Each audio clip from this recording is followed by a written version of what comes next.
Hi, Danielle. Hey Mel, How are you doing? I'm doing great. How are you?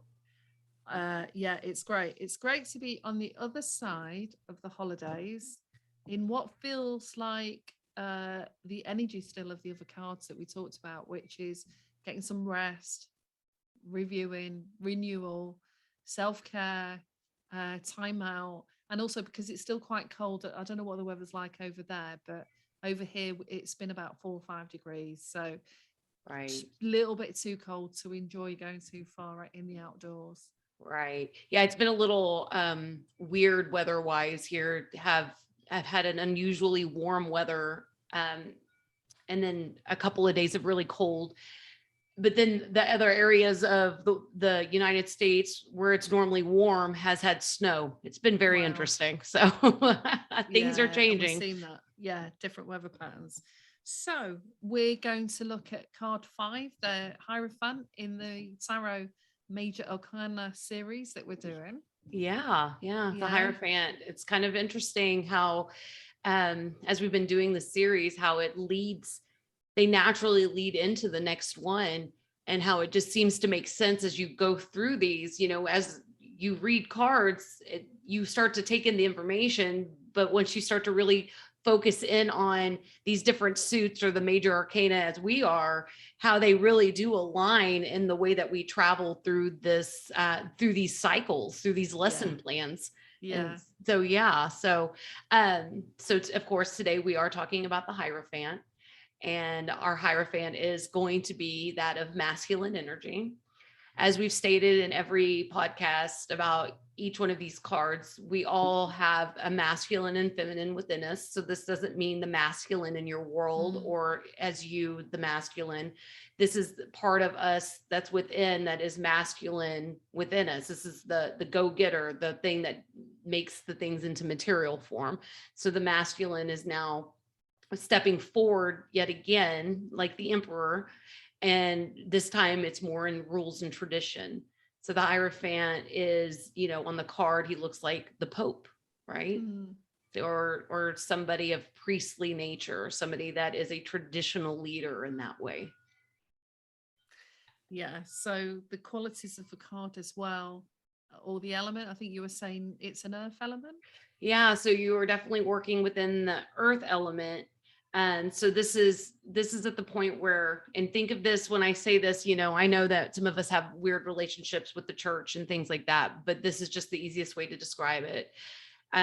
Imagine, if you will, the spiritual leader in your life, and how, the new age is called channeling, but this is how we bring Mm, spiritual information down and allow it to come to those that you're leading, the information that you've received from your talks with spirit through meditation, through prayer, breath work, art, creating things, can a lot of times open up a pathway for us to receive the spiritual information. And the Hierophant steps forward and says, how are we, you know giving this to others? How are we allowing this information that's within us to go and speak to other people?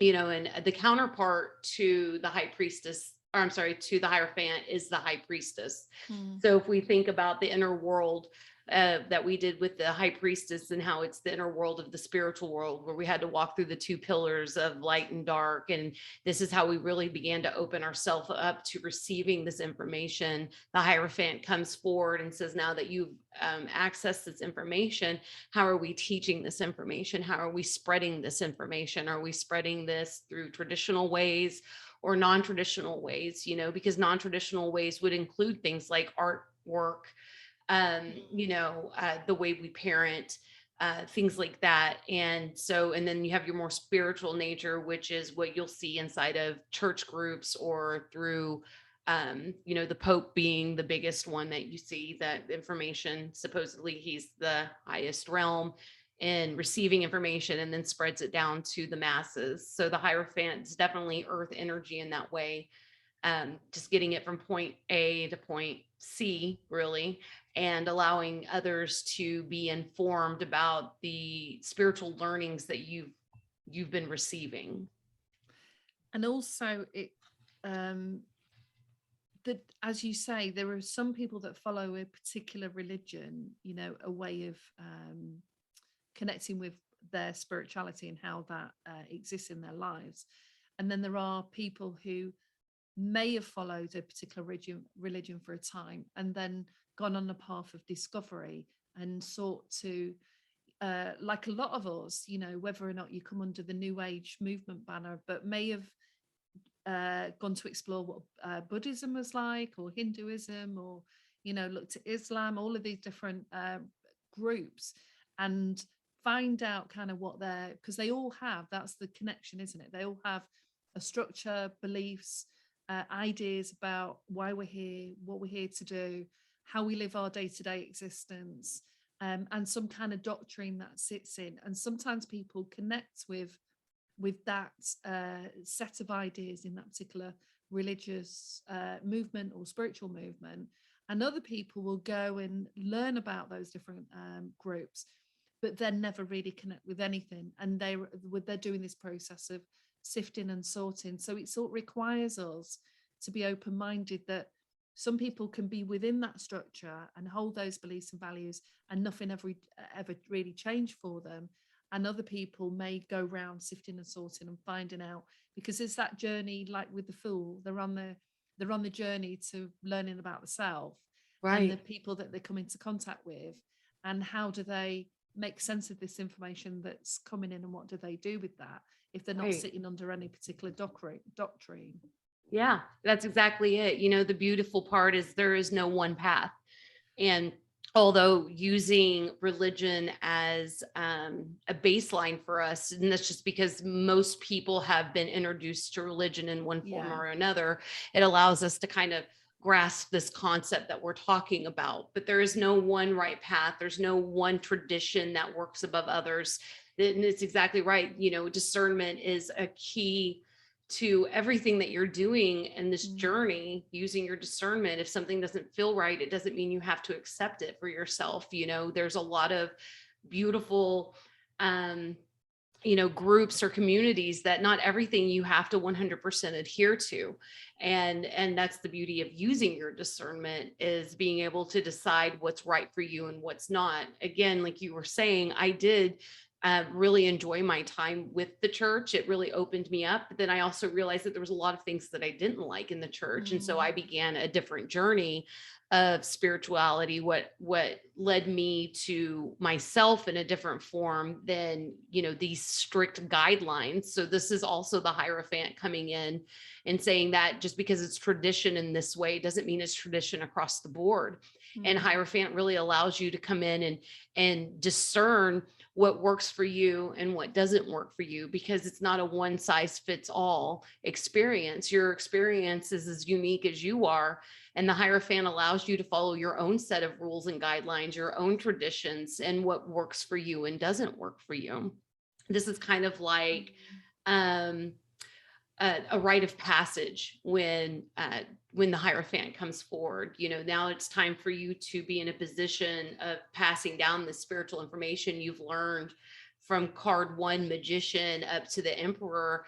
At this point, you've been really receiving as the Fool a lot of information. And now the Hierophant's like, okay, you can start teaching what it is that you know, and what is it within your tradition, within your understanding that you want to pass down.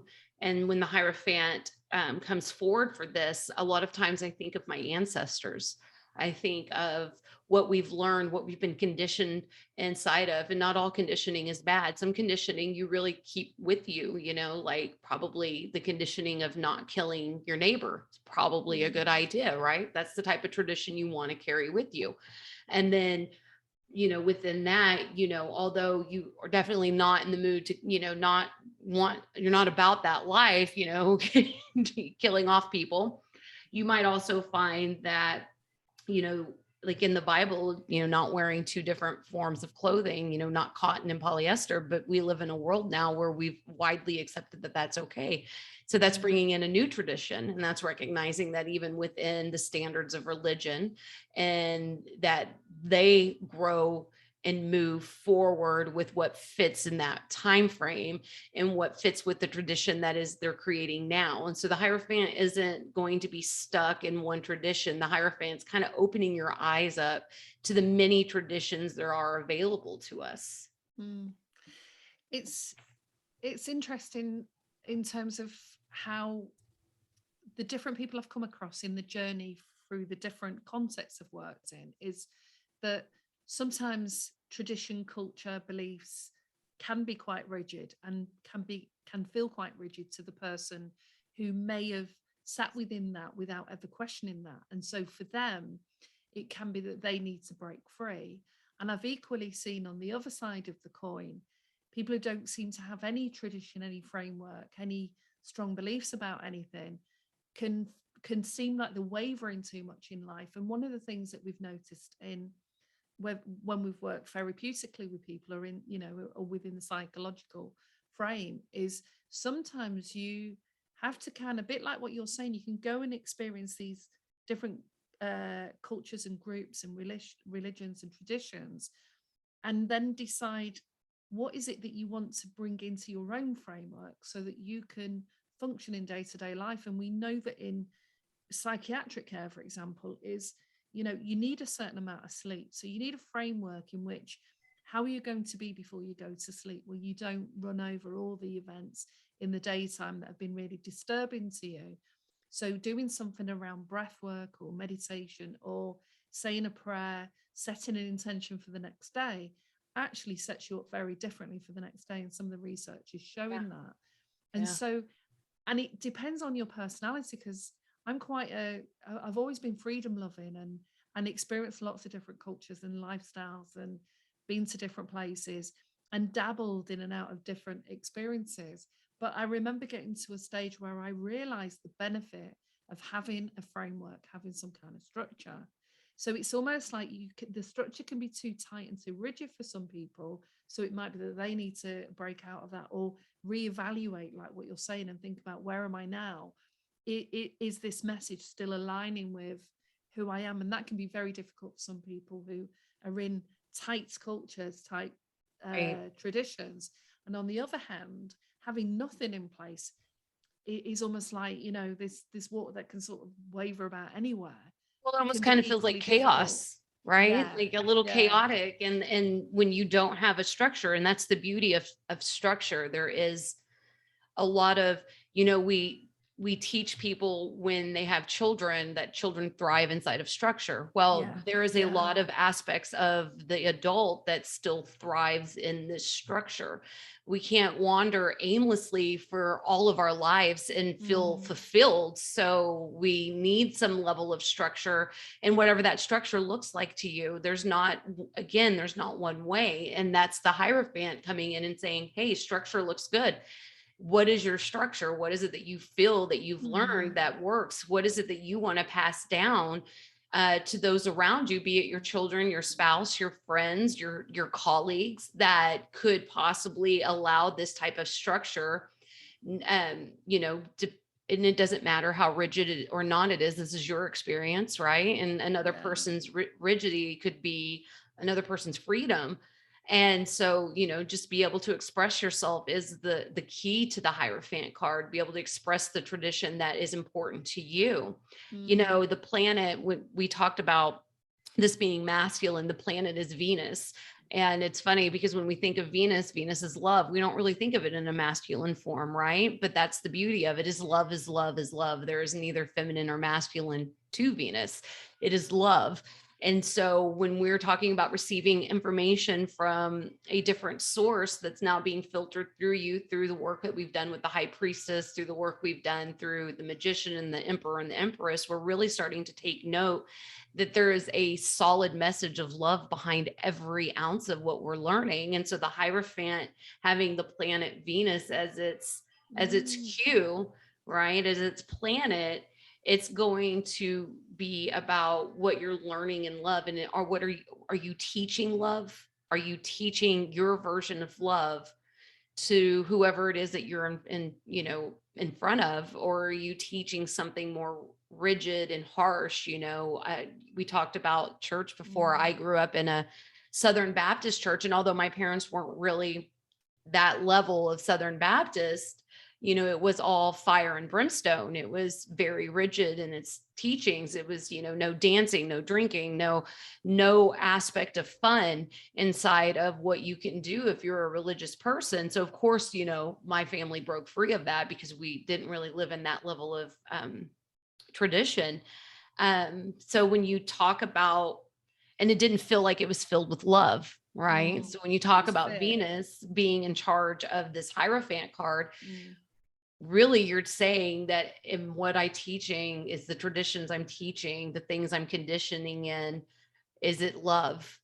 And allow the Hierophant to really push that through for you, because you've learned how to connect to spirit, and spirit in no way, shape, or form has ever been anything but love. It's how we receive it. It's how we decipher it. It's how we discern between our brain and this earthly materialized brain of ours and the spiritual nature that comes through. If it's not in love, then you're probably twisting some things up, because spirit has never taught me in anything outside of love, anything outside of truth. And truth is love.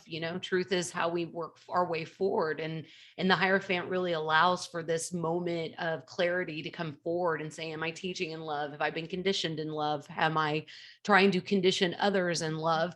Or is what I'm doing rigid, harsh, unmoving? And it really opens these questions up for us. Yeah. And it's not something I've heard express that much over the years with the different groups I've come into contact with, that really what this is all about is love. It's been more about, this is how you do it, this is what we believe, and this is how you perform. And sometimes people struggle to perform in a way or believe in something because, again, their heart's not in it. And that phrase, your heart's not in it, is about love, isn't it? Because the heart being the frequency, and also the space that connects you between earth and heaven. If we look at it on a spiritual level, in terms of the way we talk about the chakras, it's midpoint. It's everything as above as below. And do we teach people to adhere to the structure through the fear? So that's then about control. Or do we teach them that actually, when we're biased, when we are having opinions about people, when we gossip about people, when we, this is all still behavior that happens within these structures. Therefore, it's the love that we're emanating. And we know that if you're around people that are like that are freely generous with their love and are graceful to be around, it's a very different experience. And at the same time, we don't invest in that structure. We work on structures in our own lives, in our home, in our workplace, wherever those, because the structures will be different, won't they, in those different settings. And you'll have those leaders in every settings. And whether we know it or not, we don't have to track back that far to see how religion and spirituality of some form has influenced our beliefs and our ideals and our ideologies today. Yeah, it's true, because even if we're not talking inside of the church or inside of these spiritual groups, these cult-like experiences, it's what are the people that that are in them, that what are they teaching? Are they teaching fear? Are they teaching, everybody must be the same and different is not okay? Or are we teaching more along the lines of love is love, and however you express that and however it feels to you, and is your heart in it, is definitely the way to put it. Like, is your heart in what you're doing? Because if it's not, and you feel fear bubbling up, then that's not love. There is no room for fear inside of love. And you can tell that in the way that you fall head over heels with people. There's really no fear, that you can't help it. It just is, it just becomes, and that is that. And it's not until the fear starts to set in that the weird things start to happen inside. And that's, just talking significant other relationships, but also in friendships, and then the way you parent and the way you work with others and the way you attend life daily. If there's a lot of fear involved in it, you're definitely not living inside of love. And the Hierophant comes in and says, you have the teachings now. How are we in misinterpreting them? How are we teaching them? I like to ask some questions on my cards typically. And so a couple of the questions I tend to ask are, what is my relationship to my past? Was my past filled with love or was it filled with fear? This Mm, really will open up a lot of sub questions for you. And so if I were you, I would just write those down and begin to answer them as you can. This is a path of healing after all. And if you allow yourself to ask what that relationship to your past is, if it's filled with fear, then it's time to heal that. Then it's time to move mm, forward from that and find the ways that you can do that. What is my relationship to my ancestors? Now, your ancestors are as close to you as your parents. Ancestors go all the way back to the beginning of time to the people that raised you. And so, what is your relationship to your ancestors, both the past and current? And if that isn't love, then it's time to start asking some harder questions of yourself. mm, Is it because you still haven't healed the trauma of your youth or the harm from your past? And if it is filled with love, maybe it's time to really tap into those things that bring that love to you, that allow you to fully be in that moment and filled with that love. And so another question is, how do I feel about tradition? Now, this mm. seems like a really simple question, but it's not. It's a loaded question, and I asked it that way for with purpose. There's going to be aspects of your tradition that you really love. Like every holiday, your family does this thing and you love it tremendously. But at the same time, that one aunt, you can't keep their mouth shut, and every year we end up in a fight, so I hate that part of my tradition. Okay, so that Mm, takes us back to, what is my relationship to my ancestors? What is the relationship to those who've come before me? How do we heal those things? And then what is my relationship to traditional leaders? What is my relationship to the church? What is my relationship to the teachers in my life? What is my relationship to the spiritual community? What is my relationship with my the boss? Like, have I had a history of choosing the wrong job or the wrong manager to work under? Again, this is a reflective world, so it's really time to start asking those hard questions. Don't get me wrong, you're going to come across just the worst now and again. That's here to teach us a lesson about who we do not want to be. And but if you have a tendency to walk into that time after time, you can start asking yourself those harder mm, questions, like, why is my relationship in this way to every traditional leader I've ever come across? Right. And now you can start asking the deeper questions, like we did with the empress, which is, and the high priestess, which is, if I'm in a fight with everybody I come across, there has to be a reflection there of some sort. And so this just gets deeper and deeper as this major arcana comes, and it just goes in different ways. And it's always going to come back to using your discernment. Are you conditioned in the wrong ways? Is your tradition leading you down a path that you don't feel sovereign? You don't feel your freedom of self. You don't have the autonomy of self, and allow yourself to discern that. I know it feels scary, especially if you've been very structured in an unhealthy way, because there are structures that are very unhealthy. And am I structured in a way that prevents me from being myself, from seeing myself fully, from living my best life? Or am I leading a mm. structured path that allows me to be filled with love and honor those who came before me? Yeah, and they're all in isolation big questions, and I think what often when I've been wrangling with something in the present, I'd go back to what messages did I receive about, that thing that it is that I'm looking at. So I certainly know the messages that I received about religion were based on my mum's experiences of the family being in a Catholic church. They were, and it's also about context, because I was talking to a friend the other day and we were looking at how different groups of people based on religion are discriminated against. And so we were looking at the Catholic and the Church of England and the gosh, I can't remember the other word for it in Scotland. But my mum was brought up in a culture where they were demonizing certain groups of people and saying, if you go with them, this is the kind of person you are, stay away from them.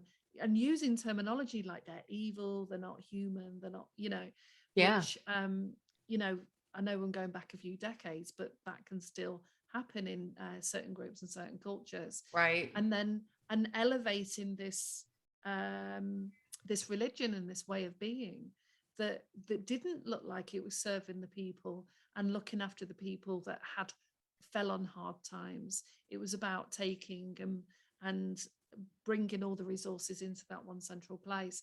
And that was the messages I was given. And when you're growing up as a child, of course, you take on a lot of those messages as though they're facts, as though they're Yeah. real. And Yeah. that can heavily influence and bias you towards going to experience something that you might have a totally different experience of. Exactly. And come into contact with somebody that may represent that religion. But the other element that I've been fascinated with is in the world of yoga, for example, where you go and it's not an exercise class, it's about meditation, it's about going in that inner journey and finding yourself and having these experiences. Is sometimes we can wrongly invest in the person who is that leader that you're talking about, because we found something that we relate to, and for some reason maybe they're more charismatic or there's a message that talks to us, but we can sometimes wrongly assume that that's the person we should always invest in and spend time with. Right. We forget that they're human and fallible and quite possessive of the ability to let the ego run the show, which is the equivalent of these bad traditional church leaders. You have the guru type leader who is, I'm the end all be all. And if you follow elevated, my exact word, revered. Yeah, they even put themselves elevated. And you see that in a lot of the yoga type yes, groups, which are fallen from grace in the last decade. Yeah. And so everybody's, this is why discernment is so important. And every card we're going to show you in every aspect of your life that you lead, discernment is important, because there's not one person in this world that is free of sin, which I like to use the word fear instead of sin. So free of fear, and in the sense that they're quite capable of allowing these conditionings that they haven't worked through to run its course on the people that follow them blindly. So discernment along any arena that you work in is very important. There's not a way to understate discernment in the world that we live in. Because it's a huge responsibility, isn't it? If you're taking a leadership position in any context, but the more people, if you're running the yoga class, for example, I was always quite clear at saying, this is about feeling into your body and about what feels right. And if that feels like pain, do you push yourself beyond that pain? No. Do you subtly, like in yin yoga, you subtly go to the edge, and it's always going to the edge and then coming back and going to the edge. And it's not for me to say what is right for you on your journey, but it's also a big responsibility, because if we're teaching, sometimes we're a couple of steps ahead in other people's journey, and people look for someone else for that information and inspiration, and they get it, but they can then think that is the source, the end all be all, and are back outside of themselves, externalizing what we do in other aspects in life.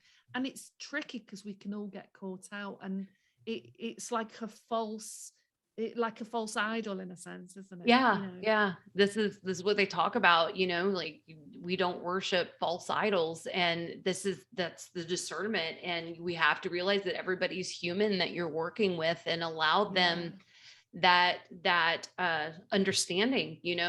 Some people you'll know right away if something feels wrong, to maybe really start putting your discernment ears on a little tighter, turn up the volume a little bit, because like Mel said, when Mel's leading a group, she's not telling them how to do or how to feel. She's using movement and breath and visualization to kind of get you into a moment where you have the journey. And a true leader, a true Hierophant, the truest of the true are never going to tell you the path you should walk. They're just going to kind of spotlight the path that they took and say, this is how I've worked through it. And that doesn't mean that's the way you have to work through it. And when you have the Hierophant, I'm going to say it again, if it doesn't come from love, it is not coming from source. It's not coming from the spirit. It's not coming from the place of love. And we are here to listen to the place of love, and fear has no room for that. In the moment you start to have doubts, questions, fears about the person that you are following, it is time to really sit down and ask yourself those questions. What is the questions that we talked about, what is my relationship to this? Why is it that I am allowing myself to fall in to something that if I were to use my discerning mind, I wouldn't do otherwise? And give yourself that moment. But if you are the Hierophant and you've noticed, and it's okay, because that's the beauty of being a human, we can course correct at any time.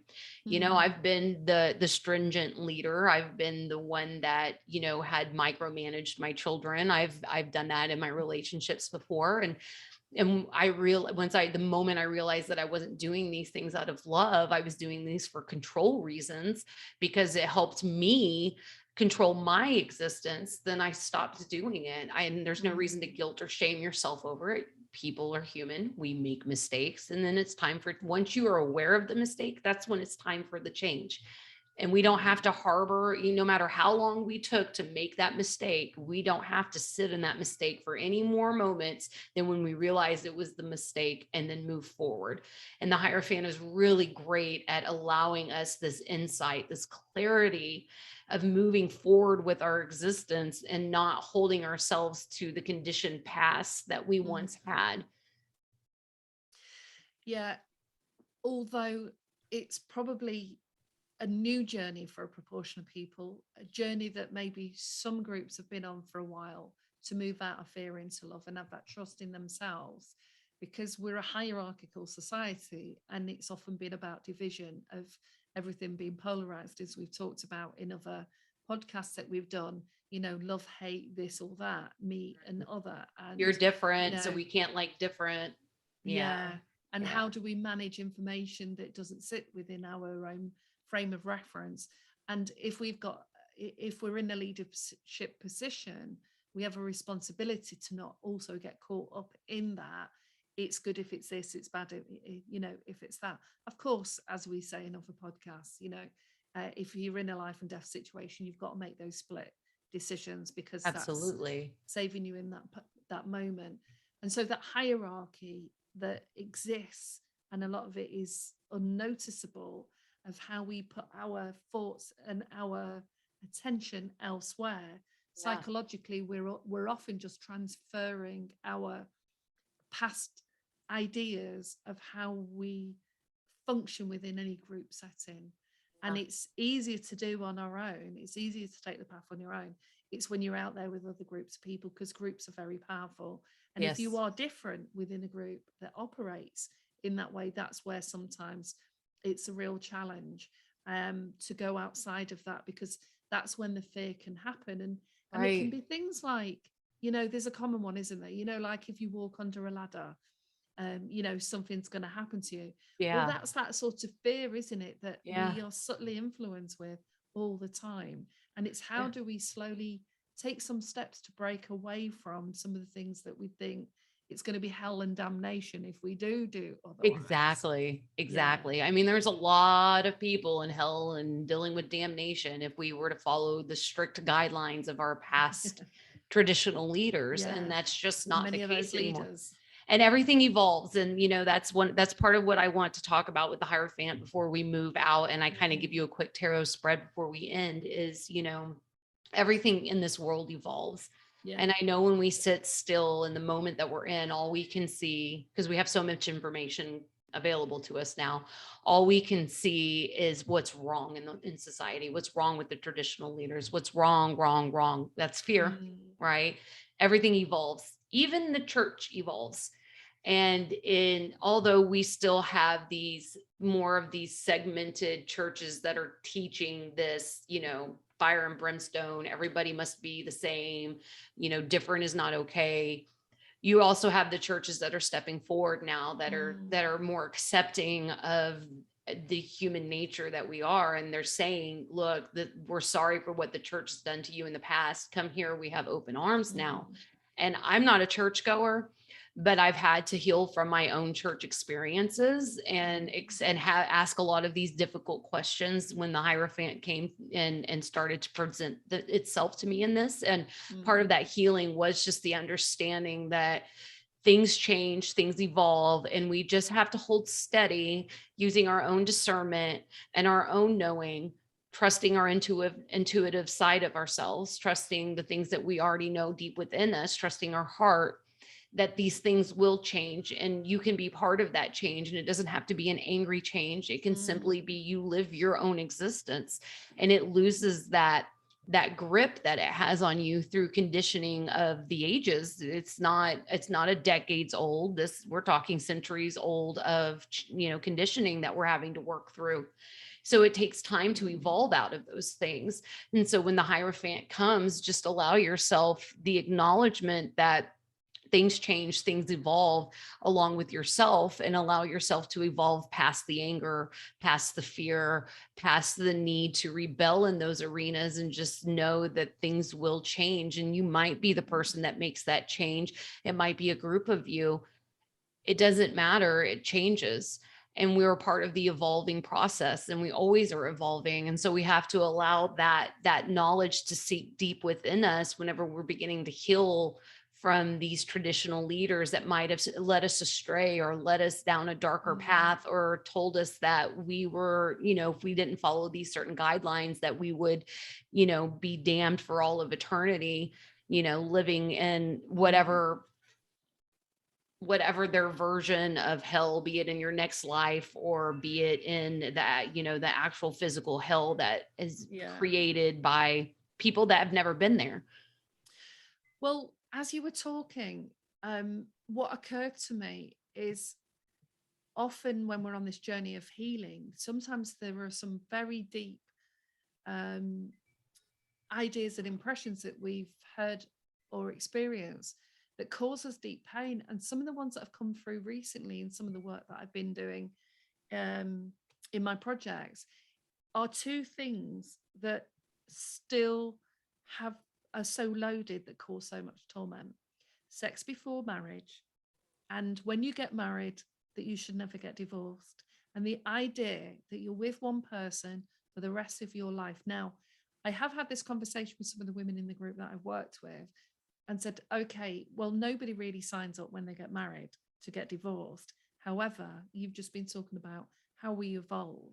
People are evolving, the humans are evolving, our ways of defining relationships and the way that we relate to people in so many different ways, and the demarcation we put between lover, husband, friend, partner, brother, sister, this demarcation about how we view love, how we look at attachment, how we see ourselves in those relationships. But these underlying things that some people have wrapped their heads around, moved on, and have not been tormented by, and other people can be massively tormented. Absolutely. And I'm working with a woman at the moment that has been in a really violent relationship for a long time, and she's still got this very strong idea about, but I shouldn't be getting divorced, right? And I think anyone who's watched the Tina Turner story, right, the film, that was pretty much the message that she got from everyone around her. You can't get a divorce. You're not allowed to evolve.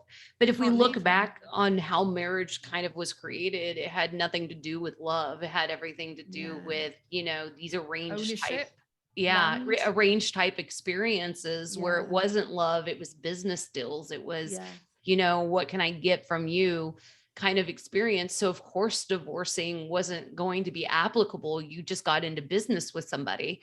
And so, that in itself has evolved inside of this sanctity of marriage, which marriage honestly is not what we think it is, because once you connect with somebody, you are spiritually married, and you don't have to have the eyes of the law telling you otherwise, because now it is about love. Now it is about, this is the person I want to create a life with. And if things change, then they change. So inside of that evolvement, marriage itself has evolved. And so now we are just trying to catch up. It wasn't until Queen Victoria that we wore white dresses. So, it's like, there's nothing about the purity of wearing a white dress or being a virgin when you get married. It had to Just do the with a symbolism fashion of it. statement that some queen wanted, you know, back in the day. And so everything just has this evolvement, and there's a lot of healing that we need to do beyond just our direct ancestors. We have a lot of tradition that needs to be healed. You know, we have a lot of understanding that needs to be done. You know, will always recommend a great way to practice discernment is doing research on the history of us, the history of our world, the history of the things that matter to you.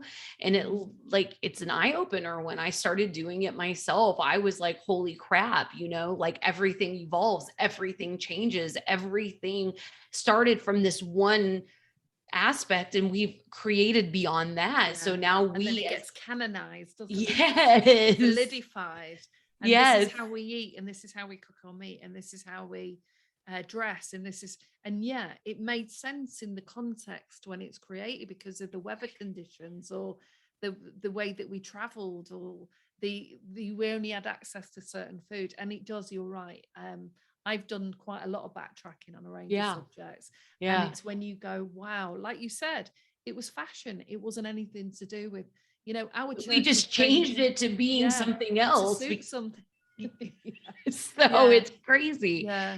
But so the Hierophant will come and really teach you some poignant lessons in tradition and how we take traditional thoughts. And, you know, for whatever reason, this keeps coming to my mind. One of my favorite things to do is compare storylines, and specifically storylines from the Bible, and comparing them to older storylines and see how they line up. You know, we have a creation story, and this story goes all the way back to the Sumerian tablets.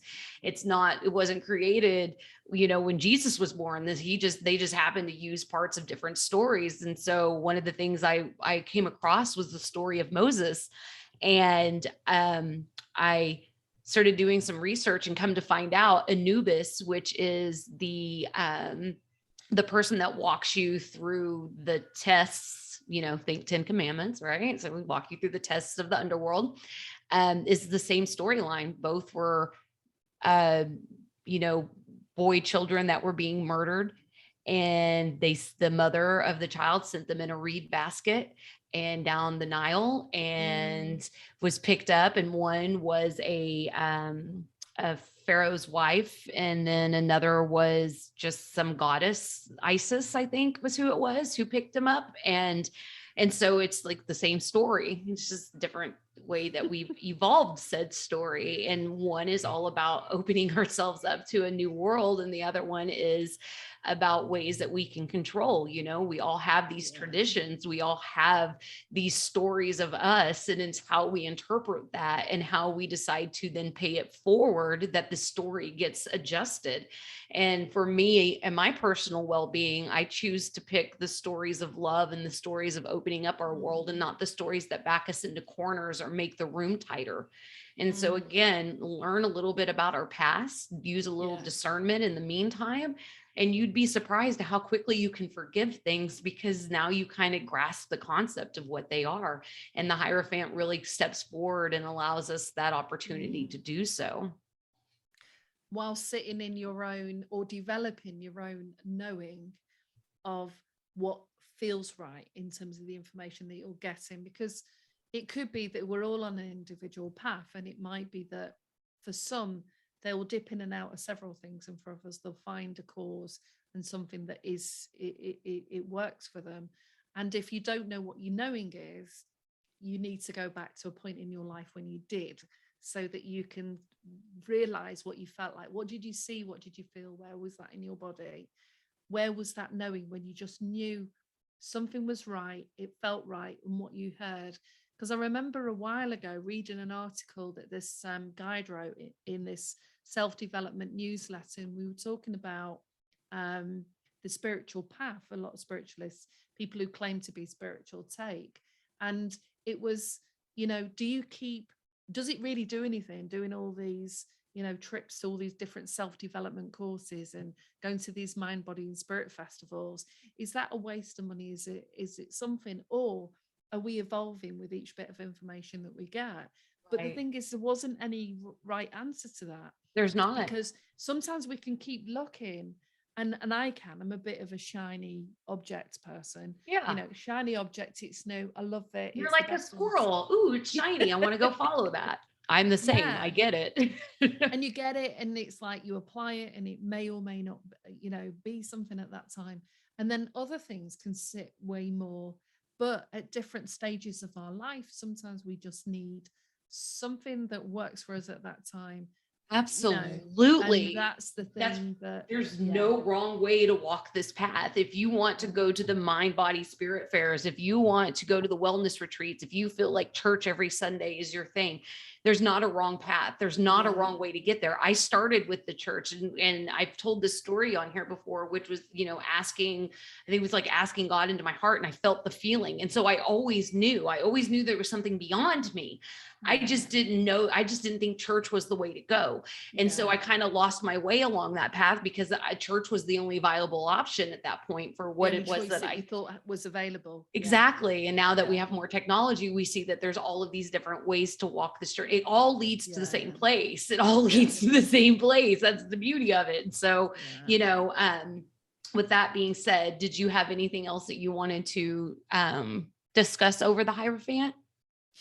I think what we've presented or posed today is sowed the seeds or asked people to sort of think a little bit more. Yeah. It's just really that we're, like with the other cards, we're just introducing a way of thinking about things that can help you either shift out of your own internal conflict, your own self-blame, your own feelings that keep you stuck. And whatever it is we're talking about, it's always about helping people do that, isn't it? It's not to stay in a place of self-torment and torture, but actually to come out of that, because there's no need to be there.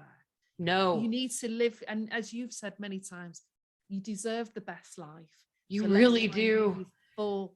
Forward into that space. And as women that have lived in their own personal hell, when you enter the gates of something that's more like an Eden or a heaven, you realize how responsible you get to be for the creation of your life, how you create your world, how you create what's in it, the fear, the love, the everything in between, and allow yourself to have these opportunities to really step out of your comfort zone in the way you've known things and walk into a new existence, because we do deserve having happiness, joy, peace, harmony. And yes, there's some chaos that we have to learn on the way to get to those places. But once you're there, you understand the purpose of them and you are wiser for it. And it's worthy of going through the scary places to enter the new places. And so before we go, I do have a tarot spread for everybody that would like to learn more about their Hierophant self. Okay. So keep the Hierophant in mind, pull the card if you would like. It's up to you. It'd be kind of funny if you didn't pull the Hierophant card and you ended up getting the Hierophant in the pool. So it's up to you. Now, this is a 5-card draw. I tried to find one that was shorter. It's the shortest I could find. So your first card, it's going to be the main lesson. Okay. Your second card is, what are you breaking free of? What traditions are you breaking free from? Number 3 is, what is the spiritual practice you can use? Number 4 is going to be, I am the teacher of, and the card that represents allows you to know where you're at in your journey and what you're teaching at this point. And then the 5th and final card is the change that is coming. So when you work through these first 4, the change that is coming, what can I look forward to? Again, I will never teach tarot as a way to define your future, but I will tell you that it gives you the available paths in your future, because doors are open at all times for us and we get to choose. That's the freedom of choice that we have, right? We get to choose which path we take, which pattern we take. And tarot allows you not only the depth of insight, but when you turn it into a spread, it gives you some of the available options, or at least when I always ask for the highest possible path. And so when I get the highest possible path, now I have a way of seeing what life could look like if I chose this path. And so tarot really kind of opens the doors in that way. So again, you can pull the Hierophant card out and allow that to sit on top, or you can focus on the energy of the Hierophant and pull the 5 cards from there. It's up to you. There's no wrong way of doing it. So I think before we end, Danielle, and I don't normally do this, but I feel really compelled to ask you, which of those cards, or in total, in terms of a summary of doing that 5 card spread for yourself, stands out in terms of what the Hierophant means for you? For me, it's the I am the teacher. Right. Yeah, it is always going, because teaching is just who I am. And I think we know Yeah. this, but Yeah. yeah, for me, it's what am I teaching? Am I teaching from a place of love, or am I teaching from a place of fear? And that I am the teacher card. So number 4 will really kind of give you that idea, because if you're teaching from, and I've used this a couple of times, but it's the easiest one. If I'm teaching this from 3 of Swords, I'm teaching from a broken heart. Yeah. And now we know that we need to heal the broken heart, right? Or if you're teaching and you get a Major Arcana card like we have, and you say you get the let's not use a card that we've already done, or that we've yet to do. So say that you get the High Priestess, right? Now you're teaching from a place of spirituality. You're teaching a place from trusting your intuition. You're teaching from a place of your depth of knowing. And so again, these cards really can teach you a lot about yourself, about how you're doing things. And what about for you? Which out of those 5 is yours? I think the spiritual practice that I use Yeah. has definitely, I've done it before, but I've been consciously making sure that I implement that every day, because I've really noticed how I can remain more steady rather than either getting too stressed, too chaotic, or Staying inside that flat will. and too bored. Yeah. Yeah. So that's come to my mind, and I think because for a lot of people it's January, if it's cold, it's that inward time, because of the way my brain works, and because I can do this, work on that project, do this. It's like, no, step back and allow yourself to settle into that place, and allow yourself to just be okay with, okay, the garden hasn't grown yet, it's empty, the space is empty. So what could be the change that's coming? If there's a change coming, we need resourcefulness, we need energy, we need our cup full, we need to have Yeah. done some self-care before the change comes, because you want the energy and the motivation and the just that capacity Yeah. to go with that flow rather than resistance, because Yeah. you've not given yourself that time beforehand. Right. Yeah. And you've got to free up the Yeah, space by healing it. exactly. Things have to have to dissolve in order for the space to be created, or the Yeah, room to be made. yeah. So it's beautiful. And I love this, the Hierophant. I really hope that you guys learned a lot from this. Again, we have a Facebook page at Mel and Danielle, and please like and subscribe if you haven't already. And if you would like to share what it is that we're doing, we're building community here of people learning to heal and grow. And people need to know that we deserve a life that is filled with love and happiness. Yeah, So definitely. join us next time. Yeah, definitely. Thank you, Danielle. Thank you.